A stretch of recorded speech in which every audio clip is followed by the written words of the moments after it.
As you come up to 10, that is their God. That is 10. That is the hermaphrodite. But if you stop at 9 and you skip to 11, skipping God, then you are a Luciferian. Because 11 is the number of the magician. It's the one step above. Once you have accomplished the tree of life, you are now the magician. You are one above 10. But they're doing it by skipping God. That's the symbolism of 9/11.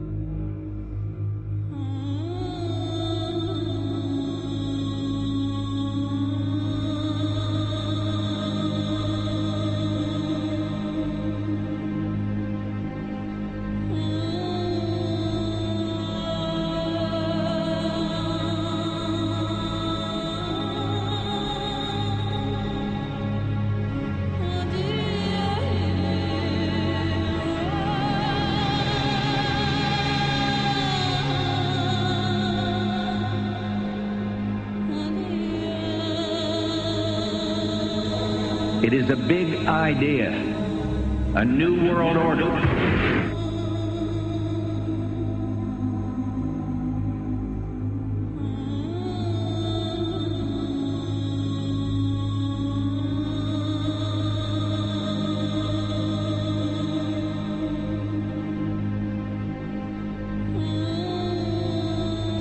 We were on assignment. We were supposed to kill 2 birds with 1 stone.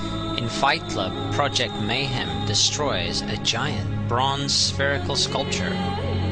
This seems an obvious reference to the sphere at the World Trade Center complex. Trust me.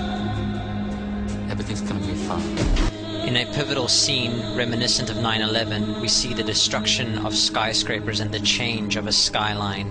Second anniversary of the 9/11 attack on the World Trade Center, George Bush asked for an $87 billion increase in military spending.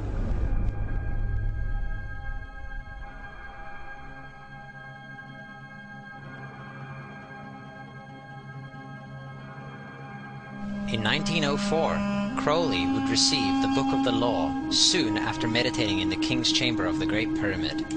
He claimed he had been contacted by a being called Aiwas. Crowley would also use this symbol in his work. Some of its meanings are said to include a reference to the number 77 in Hebrew and a connection to the god Pan. Crowley made this drawing of a non-human intelligence he saw during a ritual. Synchronous 23 has made the connection between Aiwas and the Wizard of Oz, and has further pointed out the similarities between Crowley's grey alien-like drawing and the depiction of the projection of the Wizard of Oz in the film version. The much overlooked theory has been put forward on the internet that when we are looking at George W. Bush, we are actually seeing Aleister Crowley's grandson. I have suggested that this video footage of George W. Bush reading The Pet Goat, coinciding with the start of the 9/11 mega ritual, is in fact a dedication of the 9/11 mega ritual to the great god Pan by Aleister Crowley's grandson.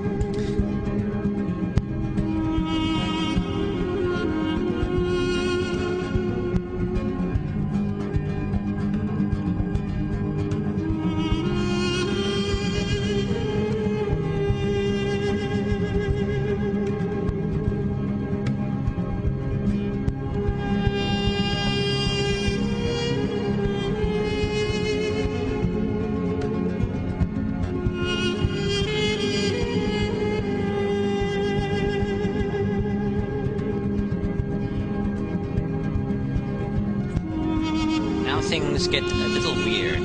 This is the 1978 version of The Wizard of Oz, The Wiz. Again we see the Emerald City connected to New York. On arriving at the end of the Yellow Brick Road, Dorothy and her companions go through the circular portal. Through the door we see 3 pyramids.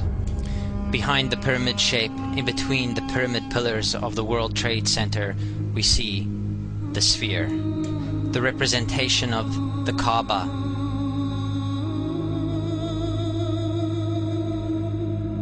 The inhabitants of Oz dance around the sphere in ritualistic fashion. Fashioned in giant letters over the dome of the sphere, we see the word Oz. Oz, symbols of Pan and Aiwas, seen smack at the heart where the new Aeon was ushered in, and where the Stargate was opened.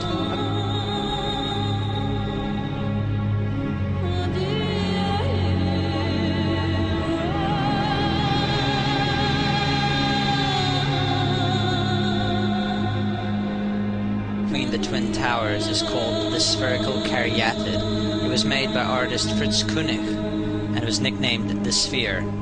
We see that Koenig made this thing in Bavaria, the same place where the Illuminati was founded.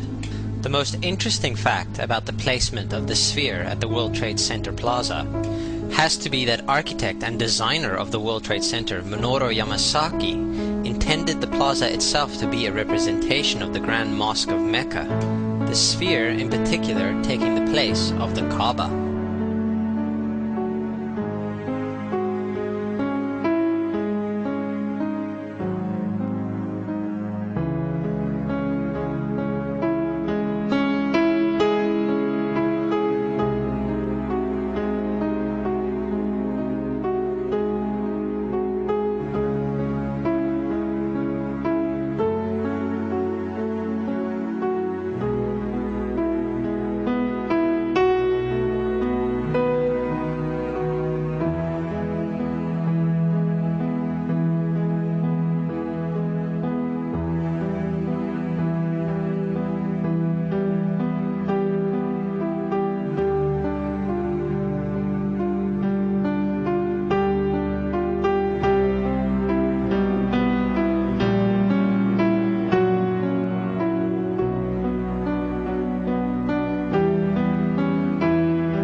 So, my friends, it's time you start placing your faith and your dedication to the one and only God, the everlasting creator of everything on earth and in the universe.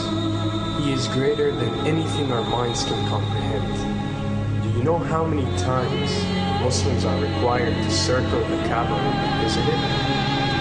7 times, each counterclockwise.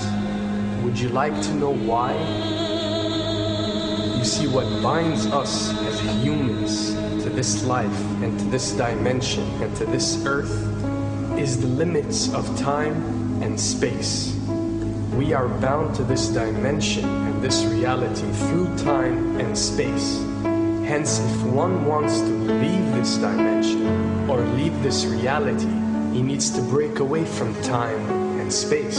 So when you visit the Kaaba and you rotate counterclockwise, what is this practice actually doing?